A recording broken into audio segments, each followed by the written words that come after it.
তো দেখতেই পাচ্ছেন আজকে রান্না করেছি সোয়াবিন দিয়ে আলু দিয়ে টমাটো। তো এটা হচ্ছে প্রবাসীর রান্না। তো অনেক ভাইরা জানতে চায় যে ভাইরা কবার খাও আর কিভাবে রান্না করো, আর একবার রান্না করলে কবার খাও সেটা আমি একটু আপনাদের দেখাবো। তো চলুন তাহলে।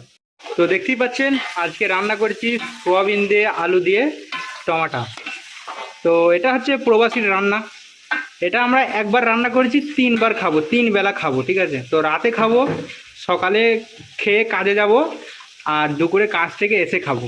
তো আমরা একবেলা রান্না করি, 3বার খাই, যাকে বলা হয়।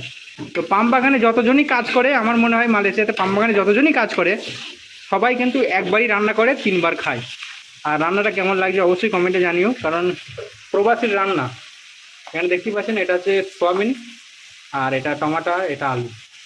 তো একসাথে কষা হচ্ছে, আর পাশে দেখতেই পাচ্ছে একটা ডিম রান্না হচ্ছে।